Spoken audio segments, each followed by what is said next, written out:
Petit résumé de hier. Le gouvernement américain émet des obligations que les investisseurs peuvent acheter. Parmi ceux-ci, on retrouve la Banque centrale américaine, qu'on surnomme a lender of last resort, qui imprime l'argent et achète les obligations s'il manque d'acheteurs. Il ne faut pas oublier que c'est l'émetteur d'obligations qui choisit le montant offert en coupon et que peu importe le prix que l'obligation est vendue, ça ne change pas. Ce qui change, c'est le yield de l'obligation. S'il se vend at par, le coupon égale le yield. Vendu à un premium, le coupon est plus grand que le yield et acheté à le discount, le yield est plus grand que le coupon. Maintenant, on passe directement à qu'est-ce qui peut causer le prochain market crash.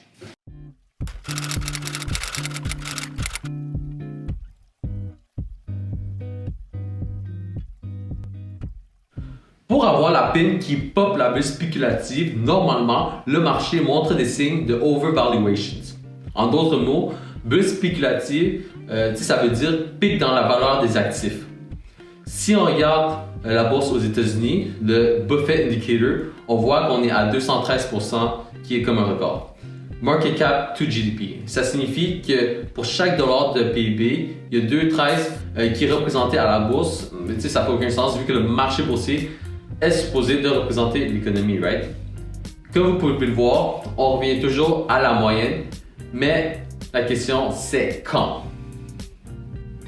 Un autre indicateur, c'est le PE ratio qui montre combien les investisseurs sont prêts à payer pour chaque dollar de profit. Présentement, Wall Street paye 40 $ pour chaque dollar de profit, ce qui est beaucoup plus que la moyenne. Les autres fois qu'il y avait aussi grand PE ratio, c'était en 2000, suivi par le dot-com bubble, et 2007, suivi par le housing bubble. Par contre, un market qui est overvalued peut être justifié ou sinon durer pendant plusieurs années avant d'éclater.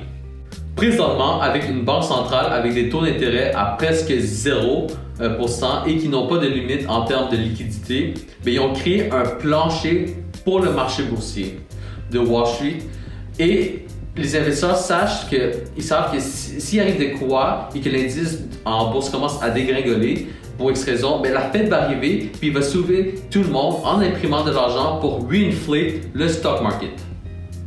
La question est quel phénomène fera en sorte que les investisseurs n'auront plus confiance à la Banque centrale comme un agent qui vient à la rescousse lorsqu'il y a un problème? La réponse, c'est lorsque le dollar américain perd sa valeur.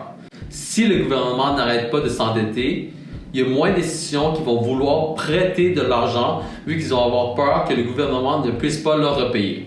Ou sinon, ils ont peur que le gouvernement emprunte l'argent pour le repayer. Si personne ne veut prêter de l'argent vu que le gouvernement est toujours en déficit et qu'il s'agrandisse toujours, les taux d'intérêt vont devoir monter et l'austérité est la seule solution pour les dirigeants du pays. Comme mentionné auparavant, si les obligations sont vendues à le discount, les prochaines rondes de financement, le gouvernement va devoir augmenter leurs coupons pour ramasser la somme qu'ils ont besoin. En d'autres mots, payer plus d'intérêt. Par contre, on sait tous que les politiciens adorent dépenser de l'argent. Donc la Banque centrale va devoir venir et imprimer de l'argent pour combler la différence et baisser les taux d'intérêt en achetant des milliards de dollars en obligations. Les obligations qui étaient avant en discount, mais maintenant sont devenues des premiums.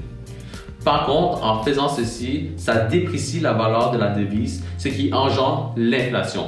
Pourquoi? Parce que si ton argent vaut moins et tu veux acheter quelque chose de l'extérieur de ton pays, ça va te coûter plus cher. Mais bref, en voyant ce phénomène, les institutions vont se débarrasser de leurs dettes en USD, ce qui va accélérer la descente du dollar américain. Pour quelle raison? La raison, c'est que les obligations ou dettes perdent de la valeur si l'inflation augmente. Par exemple, tu achètes une dette américaine à 100$ et chaque année, le gouvernement te donne 2% d'intérêt.